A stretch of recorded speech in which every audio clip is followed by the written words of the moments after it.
This is a mistake that I wish a lot of closers would avoid, is that selling 20K, 30K offers easier than you think it is, actually. Because if you had good like you would naturally have good offers. Work-life balance, what do you think about that? It's bullshit. How many closers struggle with burnout? I mean, all the time. Do you want to work 12 hours a day? Is that your ideal life? No? Then what is your ideal life? How can I work the same amount of hours and make more money? It's not sustainable for most people to work 16 hours a day and have no life for the whole year round. So what do? So people say, hey, what's the biggest contributing factor to success? The zip code you're in, the city you're in. So let's do a tier list.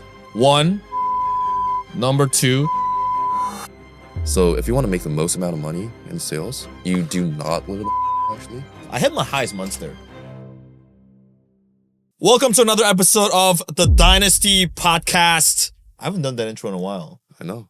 Feels awkward now. Exactly. But welcome back to OG Intro to the Podcast. In today's episode, we're going to yap about work-life balance. So I get this question quite often.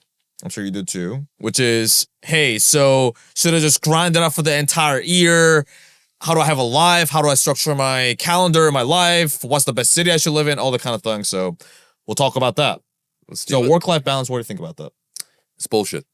Yeah? Yeah. Why? Because, okay, I'm not talking from a 9-to-5 standpoint. I'm talking from just like making money online, like a closer standpoint. Is that if you think that getting on calls, right, and closing deals is work, then you're in a very ungrateful position. First of all, you're thinking the game in a very wrong way, or in a way that will fuck you over. Because how many closers struggle with burnout? I mean, all the time. All the time. It's because their internal dialogue all the time is, I need to get on calls. Oh, I need to get on a call now. Or, oh, I'm getting on a call with a brokey application form. Loopies. Okay, bro. Sorry, Harry. I don't have oop. But you would understand me, bro. Like, even for me, you're kind of difficult sometimes. Okay. But yeah. Also another Indian, not +9, +9-2, Pakistani lead, right? Shots fired again. But it's like they get burnt out because like always this need to, forgetting the fact that they're in a very privileged position compared to the normal 9-to-5. What is that fucking smirk? Yes, bro. Shut the fuck up. I'm trying to say something right now. It's in my head forever until the day we die. Bro's not focusing. Bro's not focusing? Yeah, bro's not focusing. This one's on the limb, bro. You got 3 wishes. People are like, what the fuck? Yeah. It's an inside joke. Continue.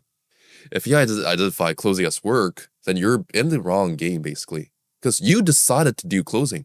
No one forced it. You decided to do closing yourself, right? Why do you call it work then, if it's your decision? Like, you get to get on calls. You're in a very privileged position. So you can operate from a place of guilt and shame, which I need to contains the fact that it already has a presupposition that you're not doing it. What does presupposition mean? I don't exactly know. It sounds cool though. Okay, makes sense. Yeah. Just presuppose. Presuppose. Sounds legit. Yeah, sounds legit. I don't speak English. English is difficult. So yeah, like you're not, it just tells that you're not doing it. So it plants guilt and shame. But guess what? You get to get on calls. Even the fact that follow-ups, for example. Like which profession, right, gives you a second chance when you screw up? Guess what? You can screw up a call. You get to do follow-ups. But everyone associates with follow-ups or outbounds as, oh, I need to do follow-ups. I need to do this. Oh, bitch, you screwed up the call. But you got a second chance. You get to do follow-ups. You get to call them. Jeez, how many professions do you have a second chance like that? Even if you screw up. So you're in a very privileged position. So work-life balance. If you understand that's not work, but you choose to do it and you get to do what you're doing, how can it be work anymore? Work is like something that you have to push through and need to, right? But once you replace that with, I get to do it, I'm in a privileged position to do it, then it's like, even if you're working 10 hours a day, you're living life. You get to do a service. You get to be in the call. You get to show who you are. You get to connect with these people, right? So there's no work-life balance. Just there's only a position where you can be like grateful or ungrateful of who you are and what you do. That's how I see it. Right, so you're just grateful or you're ungrateful. Yeah, What do you 100%. think? Well, I'll have different aspects to this. So one is like the perspective that you talked about, like the inner game side of things. And I agree. And there's another side, which is how to actually structure your daily, weekly, monthly, yearly, more like the tactical things, which we'll go over as well. Yeah. So yeah, that's an interesting thing because so at my last company, I was talking to salespeople every day of all these different industries, right? Now, obviously, this podcast is for high ticket closers, quote unquote, which is people like selling online info coaching programs, high ticket done free services, so on and so forth. By my last company, I saw all these people from like insurance, like metal detectors, solar, financial services, so on and so forth. But these traditional, except for our industry, these traditional industries, I asked them, hey, how long have you been in sales for? And they'll be like, oh, 5 years, 10 years, 15 years. These people haven't been in the industry for quite a while. There's different, reasons for that. Number one is, one of the reasons is that these people are a bit older. I think people that get into the info, high ticket closing spaces are about like early to mid 20s, maybe in their 30s, typically. But these people in the traditional industries, they're probably in their 30s or 40s or 50s and 60s. So they want more stability, right? So that's one thing. But second thing is, I think if you look at hustle is glorified, which we promote that too in a way, but it's contextual. So I want to make sure people understand this because I thought in my last company, I was the second highest producer in the company. Yeah. I was not the cool number one. Now, when I looked at the number one guy's calendar, I realized I do not want to be number one in this company. I do, but also I'm not willing to do what he's doing. Therefore, I'm okay with that. Which is, I looked at his calendar because you can look at other reps' calendar, Google Calendar, and I saw he had back-to-back sales calls, and I was counting 1, 2, 3, 4, 5, 14 double, triple booked. 14 calls in a row, double, triple booked. 5 days a week? No. 6 days a week? No. 7 days a week. Not for a week, not for a month, the whole year, pretty much. And when I looked at that, it's like, number one, makes sense. Number two, I'm not willing to do that. For periods of my life, yeah, I'll do that. Periods of my life, I can do that. I'm willing to do that. I have done that. I've stayed up until 4 a.m. to close a deal. Yeah. I've done that. But for an entire year, I don't want to do that. I'm not willing to do that. And therefore, and I'm okay with the consequences. That's the thing. Everything has a consequence in life. Yeah. Me doing 14 hours, and I know he was doing call confirmation and follow before and after work. So he was probably working like 16 hours a day, right? 7 days a week. And I was talking to the guy too. He's like, yeah, dude, that has a consequence. Like me working that many hours, yeah, my health wasn't going too well. And also, you become socially not that like normal, right? And then also like your social and dating life takes a toll too. Yeah. And I'm like, you know what? I won't do that for a period of my time, but not for the entire year. But that's okay. That guy is doing what he's doing. He doesn't want my life. I don't want his life. Absolutely fine. Right? It's funny because we had one conversation with a particular person recently where it's like, guys, you guys are all about making money. Like, why you guys keep talking about making money? Dude, you do what you want to do. We do what we want to do. It's fine. Yeah. So it comes down to what you want. Because I thought I wanted to be like that guy. I thought I wanted to be like Kobe Bryant. Kobe Bryant is still one of my biggest inspirations in life. And even to this day. But I don't want to live life like Kobe. I'm willing to, I've done, and for periods and bursts of my life. But Kobe did not have a life. Yeah. Like he was just in the gym, and which is fine, which is why he became a fucking legend, right? But I don't want to live life like David Goggins or Kobe. I want to, you know what, for periods of my life, when it's needed, especially when you're first starting out, especially when you're like, you know what, I'm in a position where I'm gonna lock in. I'm gonna fucking get after it. But you're doing that so you see the light at the end of the tunnel. The light at the end of the tunnel is the life that you ultimately want. And you got to map out your ideal life, which is another thing we do inside of a program as well, which is the ideal lifestyle design exercise. Yeah. So what does your ideal life look like? Do you want to work 12 hours a day?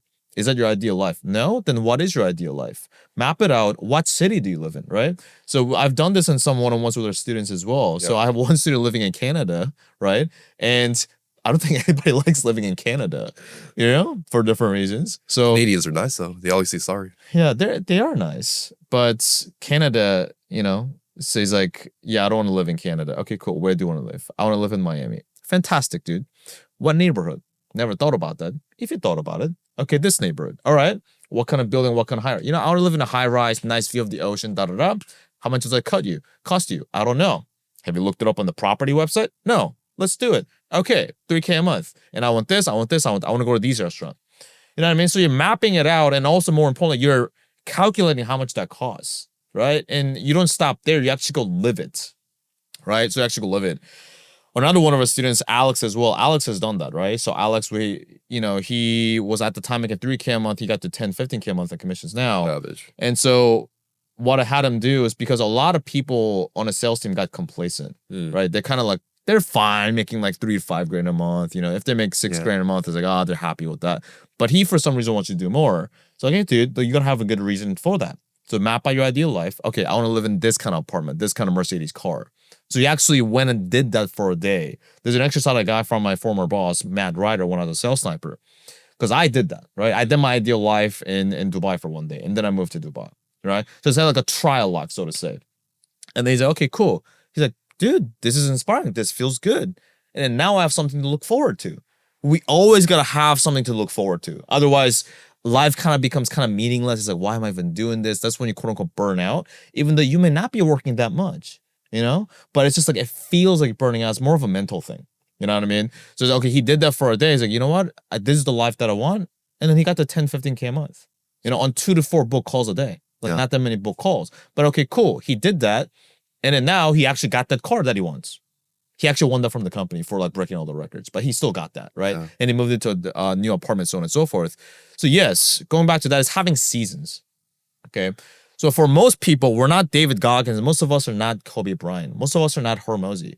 You know, some people comment on Hormozy's videos and Hormozy's posts like, oh, but you know, you don't have kids, you know, money's not all everything.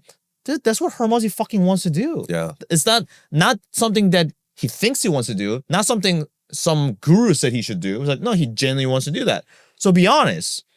Do you want to work 12 hours a day, 16 hours a day? Great, fucking fantastic, do that. If not, okay, this is the ideal life that I want, but what is required in the meantime though? So you map it out and you have seasons.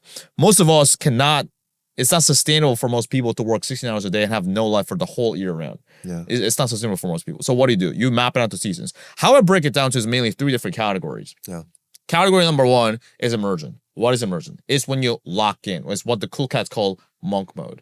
So what you do is you're probably going to work more. It's not going to be sexy. You probably work 10, 12 hours a day, not sitting in your desk, but actual work, talking to leads. 10, 12 hours a day, 6 days a week. No role plays? No role plays in the middle? A lot of role plays. No watching the Dynasty podcast? A lot of jacking off. No cat. A lot of playing PlayStation. A lot of getting massages during your no-shows.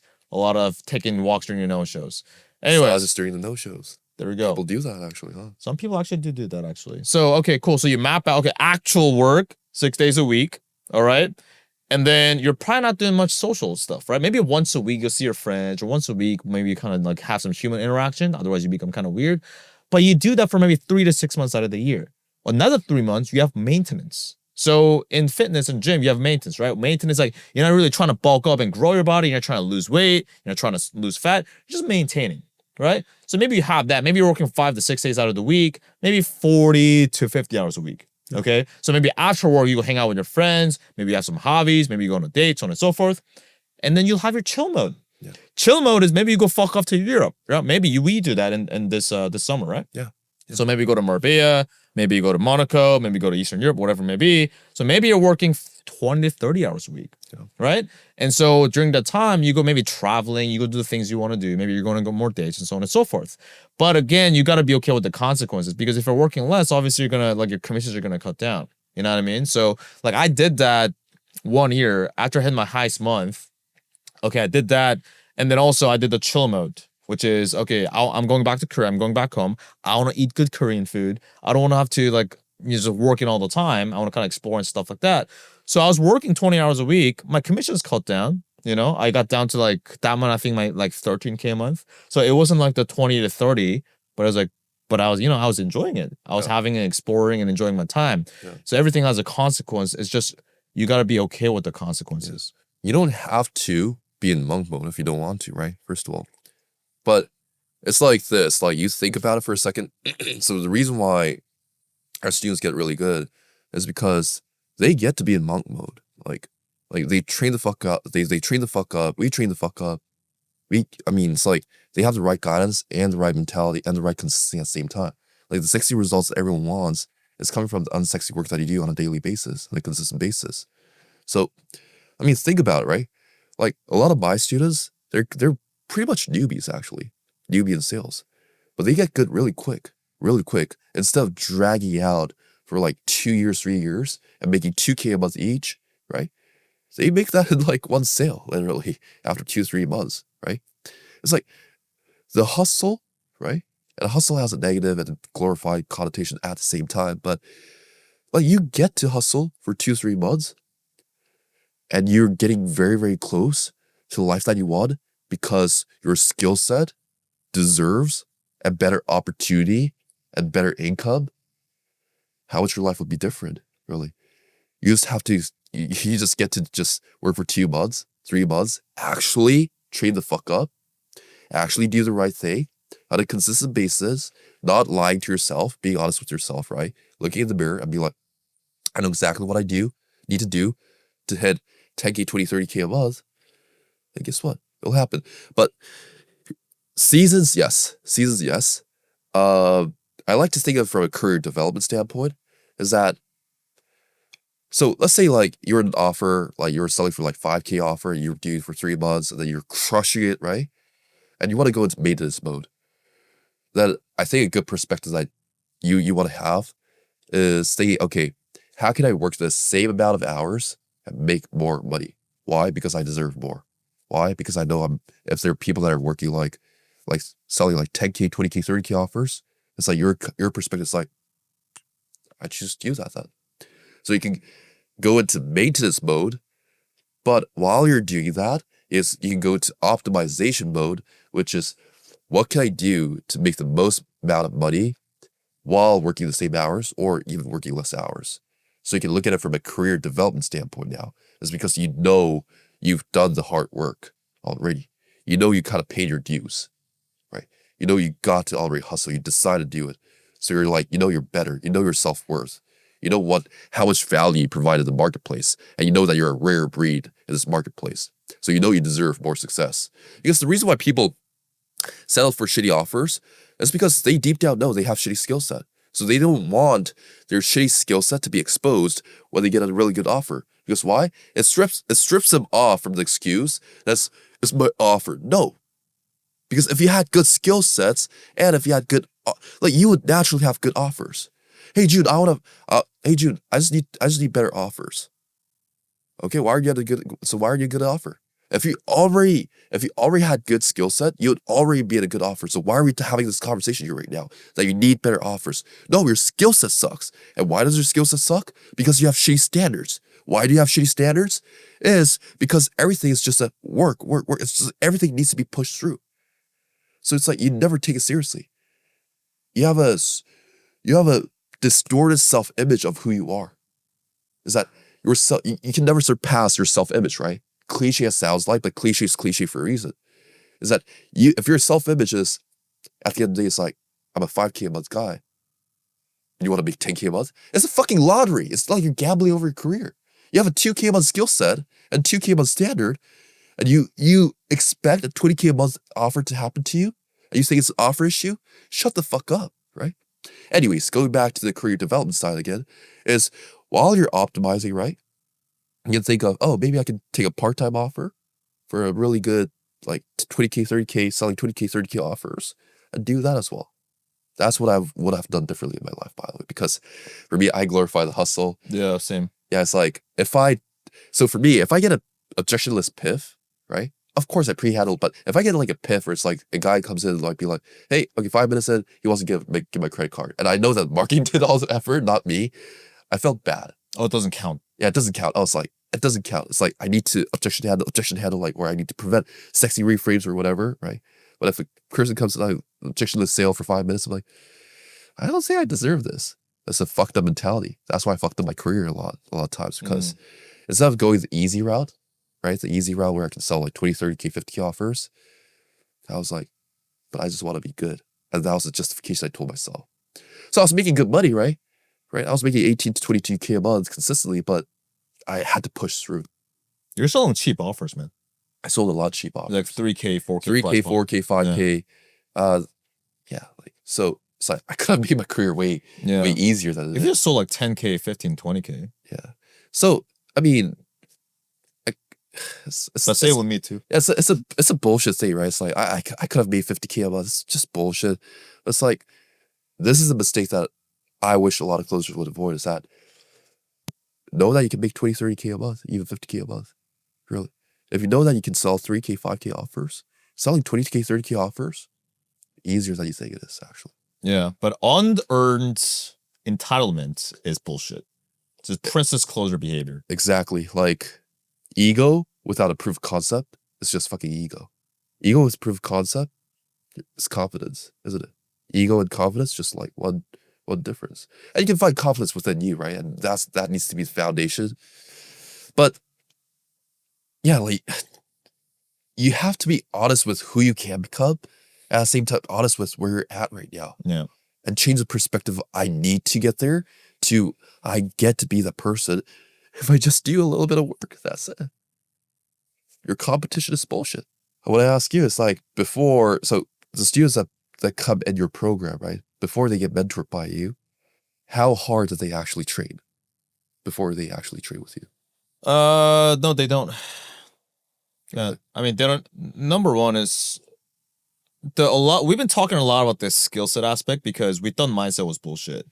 And we thought mindset was bullshit because I guess to us it came like second nature at this point. Like we're like unconscious competence, really. Yeah. Right. And so, but I also hated the cliche mainstream mindset shit. You know, Yeah. when people say like mindset and like self-work and all those kind of things, I hate that, like packaged in that way, like the airy fairy bullshit. Yeah. But then I realized like, no, like I did a lot of inner work and so did you. Yeah. You know, in different capacities, not just in sales, but when I was 19 and even before, I just went out and cold approached a bunch of people before, like inner work wise, it was shit.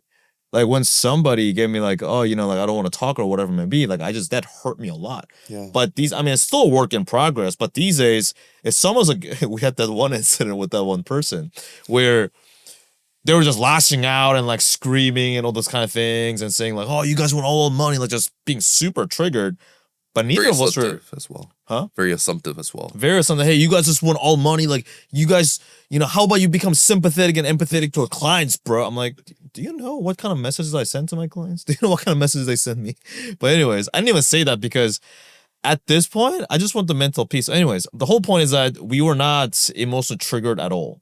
Where it's like, cool, dude. It's almost like that cup that Hormoji talks about, those Yeti cups, where on the outside, if you put in like a cold weather, the coffee stays the same. If you put in like a really hot air, the coffee stays the same. So that's like internally going on, is that it doesn't matter what external factors are going on.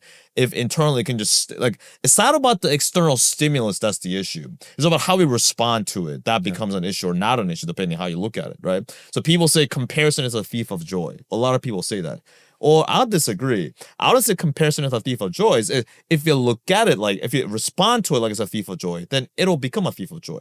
It's all about perspective. But because if you look at it like comparison can be an inspiration, dude, you light a fire under your ass, you'll see what's possible. Oh, fuck, I didn't know that was possible. I can do that. Fuck, that guy's doing it. I can do it too. I'm going to fucking get after that. I love that. Then it's not a thief of joy, dude. It's a fucking fuel to the fire to get to where you want to go. Yeah. It's depending on how you look at it. Yeah. So if you look at it from a perspective of, oh, I don't have what that person has, is you're confirming what you don't have already, which is like what? You're putting yourself at guilt and shame, which is low vibrance, the least that you want to be at. Like you're operating as an ape, basically. You're operating as an animal, you know. But if you say, oh, he did it, he get to do it, I get to do it, you're coming from a place of peace and joy, really. Coming from a place of empowerment. And now everything becomes effortless now. Oh shit, that's what's possible. Great. I mean, for me, I use comparison very negatively to push myself because I thought that success, I need to be frustrated, I need to be stressed. So I'll be like getting off the call, be like, oh, Marco would have closed that person, right? And I'll be like using that frustration as, but you don't necessarily need to make it frustrating as it is, you know? It's just like, oh, Marco could have done it. Oh, I get to be like Marco then. Right. And one of the things that I want to tell people is that stop idolizing or stop putting people into a pedestal. It's like you get to be that person. Just if you just do the right things, if you do what they've done over a consistent matter of time, you become like them. It's not a matter of, oh, it's too difficult. No, difficult and easy It's just a fucking illusion. It's not real. Difficult means that you haven't put enough reps. Easy is because you're either talented, right? Because exceptions to rules, or just like you just put a lot of reps into it. That's it. If you understand that closing, I tell my students, what do you guys think about closing? They say, oh, closing is difficult. It's difficult. Oh, so many things I need to learn. I need to learn. I tell them closing is fucking easy. Just think that closing is fucking easy. If I tell you to tie your shoes, are going to be like, oh, it's so difficult. No. I've tied my shoes so many times that I know how to do it. Exactly. It's just a matter of reps with the right direction. Because another point, right?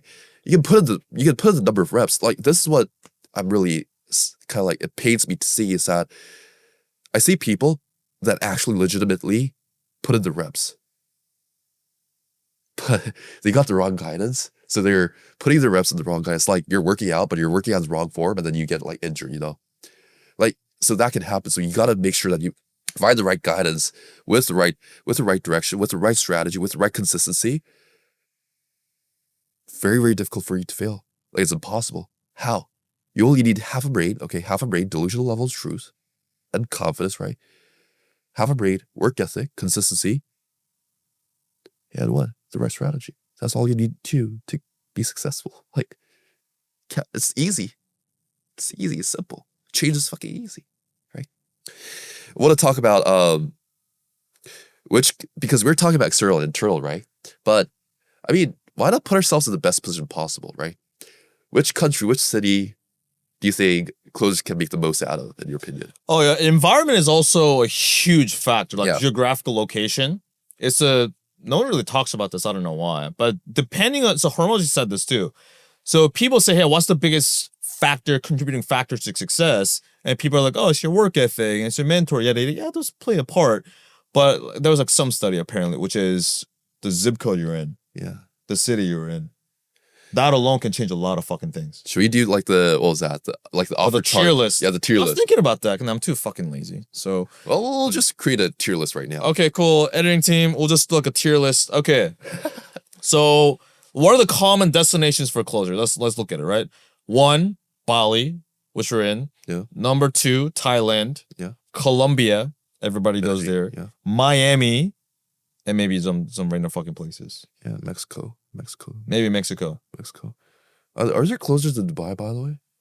I think the It's top just- closers are actually in Dubai. It's just us, man. Us and Bogdan. Well, Bogdan's here now. Fuck this here right now. Yeah. But time zone wise is shit. Unless if you have like a European offer, like UK offer, then maybe. There's a lot of people in the UK, actually. London. Yeah? Yeah, London. Yeah, London has a mob, basically. London has those community. They have Australia as well. literal mob. Literal. You can get stabbed. That's the story that I always hear about UK. Yeah. I was talking to this like an immigration firm Yeah. that helps business owners move to Dubai. Yeah. And he said UK prospects are such laydowns. Like UK and Canadian prospects, like I don't gotta sell them. They're so problem aware. They're like, yeah, dude, weather shit, taxes shit, I get stabbed. Okay, sir. I'll take your money. Yeah. And Australia as well, Australia. Australia, yeah, okay, yeah. So let's do a tier list. Okay. Actually, I want to do like sales wise and also like life wise in general. Okay, yeah, definitely. Into different factors. Yeah. I've never been to Australia. Like, where would you put Australia, first of all? So I actually like Sydney. I was actually surprised. They have a pretty good sales community. Yeah. You know what I mean? So I was going there. I got invited to an event. Riley and Thomas, shout out to those guys. They have a great community out there. Yeah. They had like an event, and then I was there. I got invited there, and then I was just hanging out. Apparently, I was one of the speakers, but I showed up late, so I didn't speak. So I didn't even know. Yeah, Riley put me in like one of the posters or something. Oh. And then Brian Choi is like speaking, and then I showed up like 10 minutes before it ended. Oh. So I was like, anyways. And then I went to the dinner and like had kangaroo meat because Sure. you gotta have kangaroo. But I like Sydney. If you're selling to US offer, obviously it's not the most optimal, but if you're selling to Aussie offers, it is great. I mean, no, you weren't there, but me and my student were just hanging out at the burger shop, talking about sales, and like some random dude like sitting next to us, like, oh, are you guys in sales? Are you getting like high tickets? Like, yeah, what do you guys do? And apparently he has like a mentorship program, he's like a offer owner, So it's like so fucking random. And I like Aussies. I developed like a low-key, very slight Aussie accent because I listen to Aussie, like Matt and Anthony's calls all the Yeah. time. and then at Sniper, like half the people are fucking Aussie. Yeah. So, but yeah, I like Aussies, man. It's like Got the way they talk and their sense of humor is quite similar to mine, which is very dry and low key fucked up. Yeah. I've never been to Australia, but my perspective, from an outside perspective, who's never been there, is that when it comes sales wise, I think there's a lot of opportunities in the Australian market for sure, but less buying power than the US. So if you want to make the most amount of money in sales, right, then I think it's optimum that you do not live in Australia actually. But when it comes to opportunity, first of all, you can get a lot of opportunities just with, I guess, like going to in-person mastermind, because I believe that there's a lot of events regarding to sales that is happening, or meetups in Australia. So honestly, if I put in a tier list, I think I'll put it on a A, B, C, D, B. I'll say, yeah. B. Yeah. Okay. Because literally you can get like good opportunities just by like doing meetups, but at the same time there's a solid sales community, right? Good salespeople as well. So, and very personable, right? Very personable. Yeah, Aussies are very social. They're very outgoing. Very I personable found. as well. Yeah, yeah. I don't like a couple of Aussies over there. I like their accent. They have a very interesting, very cute accent. But yeah, I'll say I'll put it on B for sure. And it's just like, if you want what, I don't know. I like to always be wrong, but in terms of making money, like the most amount of money is always made in the US offers. Yeah, 100%. Yeah. No, that's where the action is going on. You know what I mean? But I mean, if you're Australian, if you're Aussie, I think like, you know, if you like being there, I think it's fine. Yeah. You know, unless, I don't know, sometimes you have like crocodiles coming to your house, maybe like a gigantic fucking spider, but Kangaroos, yeah. yeah. Where would you put Australia? Depending on, I mean, for me personally, what is it? A, B, C, D, F? No, S, ABC. A, B, C, F, no? Yeah, let's do that. S, A, B, C. So I put on B. I'll probably put C. C. It's not F, but it's C. At least people speak English and stuff like that. It's like their Aussies' obsession with, oh, bro, that's 13K in Aussie dollar. It's like, Yeah, the Australian dollars plus, I mean, the living cost is pretty high over there as well. that's like, it's so funny. Like all the different offers I sold to, it's like, hey, bro, it's like this much. And it's like, is that US dollars or Aussie dollars? It's US dollars. Oh, bro, that's 13K Aussie dollars. Bro, in South Korean won, do you want me to tell you how much fucking South Korean ones that is? Yeah. It's like fucking 13 million South Korean won. Shut the fuck up. But also, Australia, I think Asians dominate Australia. All the Aussie sales reps are out there, all Asian. Shout out to Brian Huyn. Brian Huyn. Hyun, Brian Huyn. Yeah. I don't know. Yeah. Shout out to Brian though. Yeah, they're all Aussie, man. It's and then when I was there, dude, aside from white people, like I just like Asians everywhere when I was in Sydney. My Airbnb was next to the beach. Like Asians everywhere, like Okay, let's put on the Vietnamese, F then. Korean. If it's Asian dominated, like why? But dude, one of my students took me to like this Asian market. Dude, fire Asian food. They have some good Asian food, man. I like it. I fuck with it. Cool. Thailand now. Thailand. If someone's from Thailand, I just don't trust them. Why? Dude, if someone's from Thailand, they're just not. I don't find that they're really. They're just like too relaxed. Yeah. You know, they're just kind of too real. I don't really vibe with it. Nothing wrong with it. You know, they can hate me. I don't care. It doesn't matter. But I mean, there was another person that I used to know. You know, used to be good friends with, and then for 5 years they've been saying like, yeah, Brian, I want to make a lot more money like you. That is really inspiring. I want to retire my parents. Yada yada. I was like, cool, dude. But like his income never changed, right? Yeah. As in, and he's not super happy with his income wise, and his parents are still working. Yeah. And then I was like, okay, well, why don't you do something? But yeah, I don't know. And we're like, are you still living in Thailand? He's like, yeah, I am. Are you fucking surprised? Yeah. And he's like, oh, actually, I think you're right, because in Thailand, once people start making 5K a month, like they're very happy. Yeah. They're very full. Yeah. So I was like, yeah, so are you fucking surprised? Like, we all heard you're the average of the 5 people you surround yourself with. Well, that's the fucking average of the 5 people you're surrounding yourself with, dude. Yeah. So are you surprised? Environment and everything, because us human beings, we only have a finite, limited amount of effort and discipline, which means that it runs out. Yeah. Right? We're not robots. Yeah. Even robots, they need to fucking charge it, right? Yeah. So knowing that to be true, when that discipline, when that discipline runs out, you default back to your environment and your default settings. So if your default environment is like people that are happy with 3-5 a month, very like easy going, which is fine if you're happy with getting that, then dude, after 5 years, man, stuck at the same fucking income. Yeah.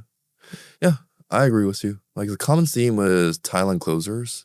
based on my experience when it comes to recruitment and everything, is that they're not really hungry. So coming from a recruitment and business standpoint, is would I hire Thailand closers? No. Are they happy with their life? I mean, all great then. If you're happy, like you're right in your own way. Like, I mean, no need to change anything if you're because if that's the most important thing, like happiness and everything is and you're happy with me 5K a month, all power to you, right? You're right. But at the same time, it's like, would I hire a Thailand closer? No. Would I hire a closer from Thailand? No. We also have a friend that didn't hire a sales rep just because the sales rep lives in Thailand. Yep. She's the offer owner. Because she, in her mind, and I think I vibe with that, is that the top closers, right? The key distinction with the top closer and the average closer is that top closers like more luxury in their lives. No, 100%. They like more expensive things, So I think that's that. Yeah, definitely. But yeah, I mean, if you're happy living in Thailand, all power to you. That's like, we're going to trigger people in the comment section. Should I say something like, "Oh, you're Thailand closer, you're shit," Yeah. Okay, cool. That would actually get us more views. I would put Thailand time zone and everything, and your environment, everything. I've never been to Thailand, so I'm coming from a very, very biased perspective. I know that, but I put it on a C or a D. I'll put it F. F. Yeah. The reason why I put it on C at least or D, I'll put it on C, is because I believe that you can still network inside and mastermind, because there are still there's a community over there, so you can mastermind. But if you're surrounded with other closers that are happy making 5K a month, but deep down we can do more, then I would advise you to get the fuck out of there. But it's so tough, man. Imagine, like, everything's so cheap. Your life's good. With a $500 a month, you get a nice condo with a gym and all the nice amenities. Why should you want to make more money? I get it. So at first I was like, looking at the friend, I was like, I don't get it. Then I was like, no, I completely get it. No wonder. But listen, if someone watching this, like, they're completely happy living in town, maybe we go there, we fucking love it, right? Maybe we're just being to ignore it. But no, I think I love it. It's just like, yeah, it's just like, I don't think my discipline will change too much, honestly, because my discipline is based on who I am, not external factors, my environment and everything. But would I recruit a Thailand closer again? No. Would I hire a content eater from Thailand? No. Yeah, 100%. I need someone more hungry though. Yeah, I'll be maybe like something needs to be really good, but I'll be like, I like to be proven wrong. By the way, I like to be 100%. proven wrong. Yeah, 100% for sure. So, okay, Thailand over there now. Colombia, Medellin. Shout out to Joel Elser, by the way. Just like that. The Medellin. The Medellin gangster, like the Medellin Tejang, like leader of the tribe. Leader of the tribe. Nomadic closer. Joel Elser, good friend of mine, good friend of ours, But I would put I think Medellin is good in terms of time zone, first of all. Oh yeah. And second of all, living costs low. So I mean, you can fall in the trap of like living, like just making decent money and just living a decent life. At the same time though, there's a lot of events happening, held by Joel Elster, but a lot of like solid closers over there, right? For example, one of my students, Dan Ruffley, he made 12K in Colombia, Medellin, from $700 a month. Nice. It's like he's living in Colombia. I think Colombia's good in terms of time zone, but personally, when I was there, I did not like it. Why not? Because I felt unsafe. Like my building had a security guard with a machine gun. I was like, okay, why do I need a security gun? Security guy that needs a machine gun. Like, do I need that in Dubai, Korea, Bali? No. So it's like, yeah. So I felt a little unsafe as well, and personally, not a big fan of Latinas as well. Yep, not a big fan of. Terrible. Are you racist? I think I am. But another philosophical question is that if your racism is favoritism, you favor one race over another. I hate all races, including mine. Dude. So I'm a hater. I'm an equalist. I'm not a racist. That's deep as fuck. Yeah. Are you Socrates? I thought about it. I was like, I don't think I'm a racist. I'm equal. I equally hate everyone. That'll be on your grave. We gotta put this in the Urban Dictionary. But yeah, Medellin, I'll put it on C. Oh. Didn't you do like fucking 3 C's? I swear to God you did. It's just basically coming from a bias standpoint. Like, they'll tied for a bronze medal. Okay. Actually, thinking about it, it's unfair to put Medellin in the same level of Thailand, in my opinion. Thailand has more like amenities, right? Thailand has more like place to go for sure, and more like I guess luxury, like infinity pools. But in terms of like really just making the most amount of money, like the time zone and everything, and the networking and everything that you can do in Medellin and locking in. Yeah, I think you can do like I can give it a B actually.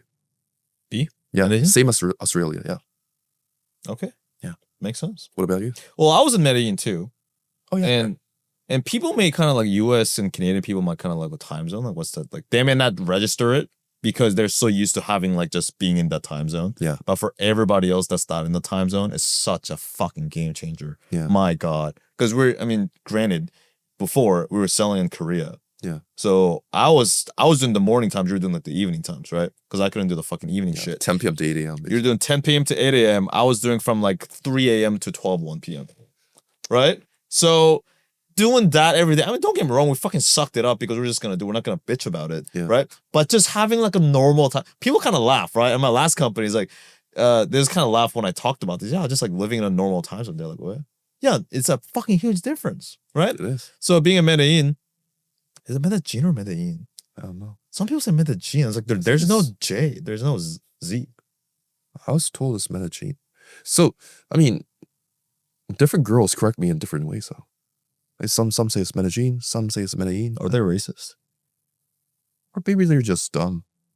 Sounds about right. Anyways, when I was there, the only reason why I went there, I didn't care about like big booty Latinas. I didn't care about the cheap cost of living. All I gave a fuck about was the time zone. Because US was going to be a pain in the ass to get in. Canada, at the time, it was like December, so I'm like, it's going to be too cold. So I'm like, okay, what else? I was looking at the Apple Maps or the Google Maps, like, okay, what else we got to do? I slept in geography class. I'm like, I got to look at the thing. It's like, okay, cool. You got Colombia, you got Argentina, you got Brazil, da da da. I was like, okay. I mean, I heard people go to Colombia, so I'm like, let me just go to that. So I went to Medellin. Time zone wise, I had my highest months there.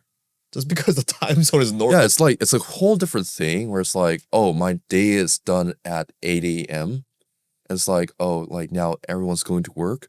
When your day is done at 5 p.m., it's like, fuck, I got things to do. I can do things after 5 p.m. It's like a crazy thing, you know. Crazy. Yeah. But hey, where would we put that? I'm not finished. Oh, sorry. Motherfucker. Yeah. So cost of living very, very low. When I was making 25 to 36 grand a month in commissions, US dollars, my living expenses was 1.4K a month US dollars. Oh jeez. And my apartment was good. Yeah. Nice apartment. Gym was like sick. Gym is like 20 US dollars a month. Right? In Dubai is like minimum 100 a month. You know what I mean? Yeah. But like a smaller gym. But it's like gym is sick. I was Ubering everywhere. I was ordering food every day. Good. And then I met other closers there too. You know, it's nice. They have like nice like rooftop places and stuff like that. And Yeah. like it's got nature. You got mountains and those like brown buildings and so on and so forth. Mm-hmm. But you're right. It's definitely people say like, oh, you just gotta like be careful. Yeah, but I don't even want to fucking risk it. Like I don't want to be in those places where people go. Because I was standing there. It's like, yeah, one of the closers I was talking to at dinner, they got decent food though. Like I'll give them that. They got like nice like quesadilla and shit like that. But yeah, they were saying, yeah, my friend first day in Medellin. At 7 in the morning, he gets robbed. He gets his phone taken away. Who steals shit at 7 in the morning? Bro, at least wait until after lunch. They watch some early morning routine from YouTube, you know. Yeah, they got the fucking David Goggins discipline for that. Yeah. The early bird gets the worm. I'm like, pattern interrupt, you know. 7 in the morning, you get your phone taken out of your hand, right? It's like, yeah. And another friend of mine, he took a girl home, and then he woke up and he got his shit stolen. I'm like, bro, I don't want to live in that city, right? And even if it doesn't. You gotta be careful. I'm like, dude, I don't even want to fucking risk that. You know what I mean? And so, especially if you're gonna, you know, work yourself hard and you become successful and stuff like that, you got more to lose compared to if you're just like a bum, like regular nobody. Yeah. The more money you make, the more you have to lose. So yes, I mean, yeah, could you have like armed security guards and know the right places and stay away from those places? Yeah, maybe, but yeah. I just don't even want to go around that. Yeah. Where would you put that? We're running out of time. Time zone wise, I don't know. Maybe like a C. C. Okay. I'll put it at a C. Cool. What about Miami? Miami, I've never been, but my gut instinct says as a high ticket closer, it would probably be S. Yeah. My gut instinct says, depending on your goal. I'll say it's on an S. Time zone. Yeah. I mean, expensive stuffs, right? So, I mean, it's more expensive definitely in the U.S., but expensive stuffs. The access to the people network, right? A lot of business owners, solid business owners over there as well. Like, you got everything. All you need to do is just perform, really, and make money over there to survive. But the Miami effect, I believe, is 100% fucking real. Like, you would not be the same. You would not have the same standard over there. When I was in Miami, because I live in Dubai, but when I was in Miami, I was like, oh, it's like Dubai with a little bit more crime and weed, right? And Okay. drugs, right? Yeah. Perfect. So it's like, oh, it's basically Dubai. The luxury, it's just, Dubai is a little more classy. Miami's a little more ghetto, but I honestly didn't see too much difference, honestly. It's like a lot of wealth out there. A lot of things that, if you're really into like luxury and everything, there's a lot of things that can be. I'm not into luxury personally myself. I'm more like a down to earth type of dude, classy San Diego. Your inner chakras aligned. Yeah, that's me. But yeah, I'll put Miami on an S. Yeah, I've never been, but I'll probably rate it an S. Yeah. Seems like they have good food, Yeah. but the safety would be like, dude, it's so funny how in America gun shooting is so normalized almost now. Yeah. Like you'll have a who are we talking to? That said like the gun shootings in Orlando, the music festival. It was my ex's friends, I think. I don't know. Somebody said that, right? Yeah. No, So that was my yeah, ex-friend. yeah, right. So like they went to a music festival in Orlando or something. And there's a fucking gun shooting in a fucking music festival, and then like people freak out. This is terrible. They'll do their condolences, and like a month later, they go back to normal, and the same thing keeps happening. Yeah. You know what I mean? And then what's that one gun shooting incident in Las Vegas? That one sniper from the top of the hotel, they shot people from the fucking hotel room. Yeah. Like those things happening is so. That's the thing with America is that like those things are normal. Dude, that could happen to fucking anybody. Yeah. Like you could have all the money. You can have a security guard. So fucking what? It's a fucking bullet. You know. So that would be the downside with the like Miami or America is that like that could happen. It doesn't seem like it seems like a foreign country. Oh, that's not gonna happen to me. I doubt that. But you think those people didn't see it coming? They're telling us to kick out, so like now we got 2 other countries left, right? It's like Canada. There's a bunch of places, but let's do Bali and Dubai. Bali and Dubai left standing. Yeah. Bali, Dubai, Canada, UK. Let's do it quickly right now. Yeah. Yeah. Bali, I'll rate it on a B. Yeah. Yeah. Like I've done way more networking over here, honestly, in the last 2 weeks than in Dubai 6 months. I did way more networking over here in the last 2 weeks. So definitely you can get more opportunity. Like literally, I just connected with 2 guys that needed closers. Connected with my guys, right? If I were a closer, then it's just easy job, right? Instantly. So I'll do that. Time zone though, tricky, right? There's a lot of people that have wealth over here. But at the same time, you can get easily distracted, so I'll just give it a B. Lifestyle, pretty good. Yeah. We were shitting on Bali. And now we're in Bali. I like Bali actually. I like to be proven wrong, So I like Bali. Yeah. I like Bali, Why are we in Bali in the first place? Huh? Why are we in Bali in the first place? Chakra, the law of attraction. So where would you put Bali? Well, we got invited to a business mastermind, which is why we're here. Well, I like to give the benefit of the doubt because, okay, if I'm gonna shit on something, let me get more details. Let me get the data so I can shit on it properly. Yeah. Which is why we're in Bali. Bali, it has its pros and cons. The cons, obviously, if you're selling for a US offer, the time zone is like not that good. Like 8 a.m. EST is like 8 p.m. Bali time, right? But I mean, our friend Bogdan, he doesn't give a fuck. But Bogdan is not normal, right? So Bogdan, what's his hours? Like 8 p.m. Bali time to like 10 a.m. or something. So he just gets after it. So unless you're like not that, if you're selling for US offer, I think it's great. So that's one. Another thing is the transportation is very inefficient. Very inefficient. Especially coming from more like Dubai and those kind of places. Right? Where you don't really getting a motorbike is quicker. But I don't know. I'm not a huge fan of the whole motorbike thing. So I'm not a big fan of the motorbike as well, but it's like safety. But I see that actually more efficient though in terms of time. Like, I mean, it is. It is Yeah, quicker like half the time. yeah, Sure. it's half the time. So But I like being in a car. I like being in a fucking car and like listening to a podcast or listening to like a course or something. You know what I mean? So that's one. Pros though, one thing I'm surprised is the health. People are very focused on the health. People are in great shape. And the gyms here are sick. I wish Dubai had these gyms. That's one thing. Because Dubai has some sick gyms too, don't get me wrong. But here you have a gym. It's got all the equipment. It's sick. And you got a beach club inside of the gym. You also got a sauna, which is very social. Like you sit down and you talk to like random people and like hear their stories and meet people and shit like that. You got your fucking ice plunges. You got your fucking health supplements. And like when you order the food, it shows the calories and the nutrients and stuff like that. It's very optimized to become healthy and get in better shape. And especially because we talked about environment, right? Yeah. If you're around other wealthy people, then you have a very high likelihood through osmosis where you're going to become more wealthy because you're going to adapt their way of thinking and habits and stuff like that. Depends on who you hang out with. If you're hanging out with like, oh, 5K a month closer and your goal is like, oh, but I don't want to do 5K, I want to do 15, 20K a month deep down inside you, then should not be hanging out too much with 5K a month people. It's not like, it's just like a, like love out a distance really. Yeah, it's like, in terms of business perspective, in terms of goal perspective, like, I mean, there's a lot of wealthy people in Bali, so can hang out with that and just be surrounded with them. Where would you put Bali? Bali, if I'm a high ticket, again, depends. But Bali, I would not personally live here for a while. So put like maybe C, okay, maybe D. From coming here from time to time, maybe, but to live here, I wouldn't. Yeah, okay. Now Dubai. And also with Bali, people, I found that, speaking of Dubai, people are more open. Yeah. People are more quote unquote down to earth. And people are, it's a lot easier to socialize, I found. Because Dubai is more, I mean, yeah, there's like networking, but it's like very businessy, which is fine. And then obviously people make fucking money in Dubai, right? People literally throwing money everywhere.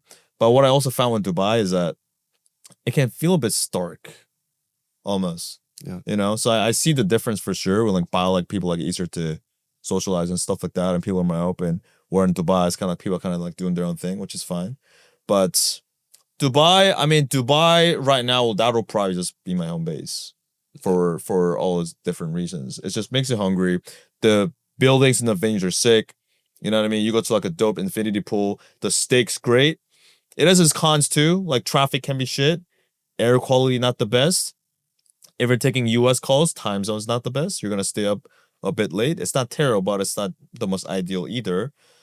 But yeah, it makes you hungry for sure. I mean, my income soared since moving to Dubai for sure. Like I would not have done that if I was still living in Korea in my hometown or like a smaller town, because I just wouldn't have a reason to. But moving to Dubai broke a lot of limiting beliefs. There's like the how to do things, like da da da da, like here's how to do it. But also a big part of it is just limiting belief. We talk about the 4-minute mile movement, where people thought human beings running a mile under 4 minutes is physically impossible until one dude did it. And all of a sudden, the same year, like 30 other people did it.